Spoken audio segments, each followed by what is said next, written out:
Bonjour, bienvenue dans ce nouvel épisode de notre balado sérieux. Mais pas trop. L'histoire des Germains, des Francs et des Mérovingiens, saison 4. Je m'appelle Xavier. Et je m'appelle Romain. Et nous vous invitons à nous suivre sur les réseaux sociaux Facebook et Instagram à meropodcast.fr. Et à nous donner des étoiles sur votre plateforme d'écoute favorite et à nous partager vos commentaires en nous écrivant à meropodcast.fr@gmail.com. Ceci est l'épisode bonus 80 de l'art de saupoudrer les lentilles. Début du VIe siècle, le diététicien grec Antimus écrit à l'attention du roi Théodoric le Fourbe un traité complet de cuisine et détaille la recette suivante. Les lentilles conviennent aussi bien lavées et bien cuites dans de l'eau claire. Vider la première eau chaude et la remplacer par une nouvelle eau chaude en quantité suffisante, mais pas trop. Cuire ensuite à feu doux sur des charbons et après cuisson, mettre un peu de vinaigre pour donner du goût. Et ajouter alors de cette épice qu'on appelle sumac qu'on aura réduite en poudre. Et prendre une bonne cuillère et en saupoudrer les lentilles pendant qu'elles sont sur le feu. Bien mélanger et retirer du feu et manger. Il faut encore, pour donner du goût durant la cuisson dans la seconde eau, ajouter du jus d'olive verte, une cuillère bien pleine, et 1 ou 2 graines de coriandre avec leurs racines, non pilées mais entières, et un peu de sel, car cela relève le plat. Antimus, de l'observation des aliments. Le long traité d'Antimus est un objet épigraphique rare au cœur de la longue saga mérovingienne, abordant une question moins politique que la plupart des chroniques et autres lettres diplomatiques, centrées sur les questions stratégiques qui agitent les rois et leurs leudes habituellement. Quoique, le livre de recettes cache en réalité plus d'informations qu'il n'y paraît sur la royauté mérovingienne en construction. D'abord, son auteur, un certain Antimus, n'est pas n'importe quel quidam en réalité. C'est un médecin grec, un savant expert en diététique, qui a été chassé de Byzance dans les années 70 à cause de ses opinions politiques et qui s'est réfugié chez Théodoric l'Ostrogoth. Et c'est donc à Ravenne que notre homme s'est reforgé une nouvelle vie, à la cour du grand roi d'Italie. Au point même qu'il sera donc envoyé vers le nord, sans doute durant les années 20, au sein d'une ambassade auprès de Théodoric le Fourbe, ce qui lui permettra donc d'offrir cet étonnant recueil de recettes de cuisine.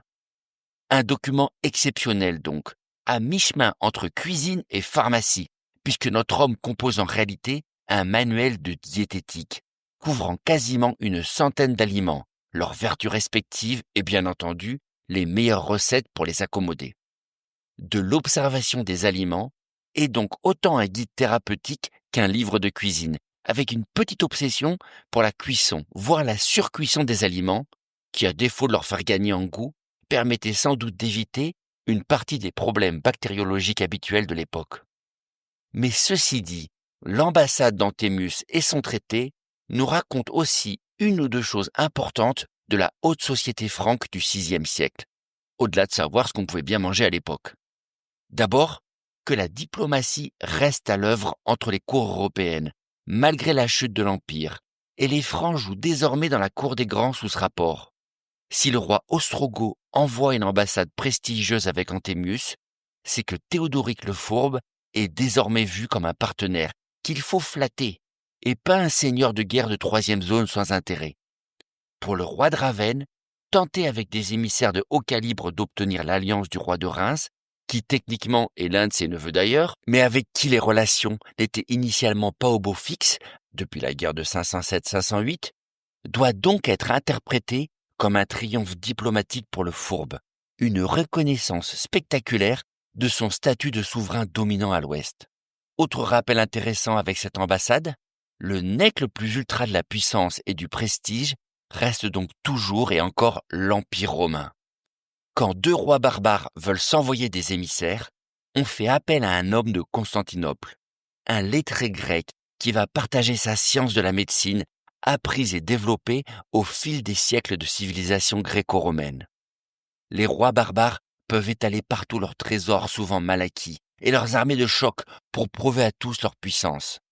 Mais quand ils veulent briller par les arts, la science ou la culture, rien ne peut remplacer sérieusement les véritables people de l'époque, en provenance de l'Empire, si on veut faire des étincelles. Ce qui ne veut pas dire que rien ne change dans le bassin méditerranéen et que l'horloge est restée fixée en 476. Antémius va partager sa science médicale venant de l'Empire, c'est sûr, mais notre homme n'est pas non plus totalement hors sol et a la sagesse d'adapter ses recettes au goût et aux produits consommés en Gaule qui, sans aucun doute, ne passeraient pas la barre minimale du bon goût à Constantinople.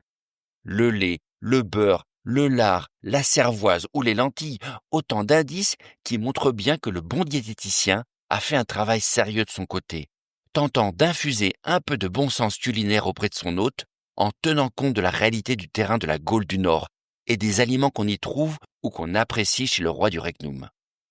Alors, est-ce qu'on peut imaginer que le traité d'Antémius nous donne toutes les clés de l'alimentation chez les Francs, comme dans un marmiton.org antique ? Pas vraiment, non. Le guide du docteur grec reste un traité à l'attention du roi et de son entourage, proposant des plats d'une complexité assez raffinée et utilisant une foule d'aromates orientaux pour relever ces plats bouillis, hors de portée de la bourse des gueux. Dans cette société ultra-pyramidale, seule une toute petite élite dispose d'assez d'argent et de personnel pour préparer des repas aussi copieux et raffinés, à base principalement de viande, de venaison ou de légumineuses. Les paysans, pour leur part, comptent eux massivement sur de la céréale pour leur quotidien. Le bon vieux gruau antique ou son successeur, avec un complément protéiné venant des animaux de la ferme quand c'est disponible. C'est peut-être le dernier aspect important à noter sur ce traité, qui semble un peu décalé à nos yeux modernes avec son niveau de détail sur la cuisson des lentilles vis-à-vis de pans entiers de la société et de la culture qui nous échappent. L'alimentation n'est pas une petite affaire dans la société mérovingienne des puissants. Alors, on ne parle pas ici d'une soi-disant réputation internationale de la cuisine française du XXIe siècle qui serait née sous Théodoric le Fourbe grâce au raffinement de ses recettes. Non, qu'une grande partie de la socialisation des élites passe au haut Moyen-Âge par les banquets et autres grandes ripailles organisées entre puissants, et qu'en ce sens, une cuisine luxueuse n'est pas juste le caprice du roi. L'origine des banquets et autres repas hors de prix n'est sans doute pas plus une coutume germanique que romaine, c'est sûr. Et toutes les sociétés antiques ont utilisé le repas comme moyen d'établir ou de renforcer des liens entre aristocrates et entre clans. Mais disons qu'au Moyen-Âge, alors que les autres aspects de la civilisation urbaine romaine soutenant la socialisation sont en net recul, que ce soit les thermes, le théâtre, le forum ou les assemblées de notables, on voit bien que les opportunités pour créer du lien social, pour parler en langage moderne, sont moins présentes. Dans une société plus rurale et décentralisée, comme la société mérovingienne, quelles autres opportunités culturelles restaient-ils aux rois et autres puissants pour rassembler, unir ou pacifier les relations avec leurs dépendants, hormis ce genre de festivités? Car le rôle de ces banquets n'est pas de créer des liens horizontaux entre les hommes, mais bien aussi d'instaurer une relation verticale, utile dans un contexte de création d'une monarchie.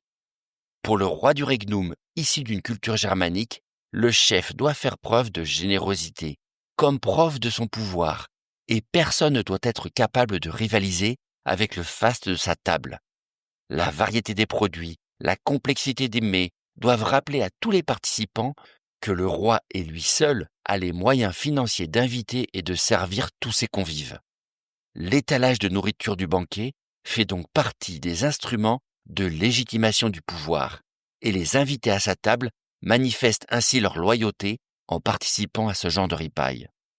D'où la débauche d'énergie injectée dans le décor, le cérémonial ou le divertissement, dont vont témoigner les auteurs de l'époque, comme Grégoire par exemple, et d'où la qualité et la variété des mets que décrit Antémius.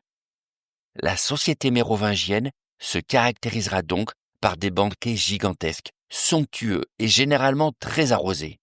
De grandes occasions festives et amicales, en tout cas normalement, vu que la loi salique dispose quand même d'un paragraphe particulier pour traiter des meurtres dans ce genre d'occasion, pour que le roi et les puissants manifestent leur générosité et leur puissance dans de grandes démonstrations publiques fastueuses.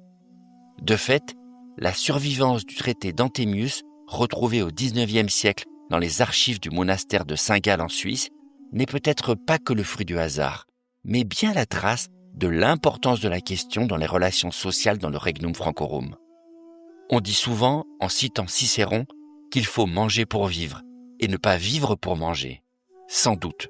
Mais dans le cas des rois mérovingiens, il est bien possible que l'adage n'ait pas été aussi radicalement tranché en réalité.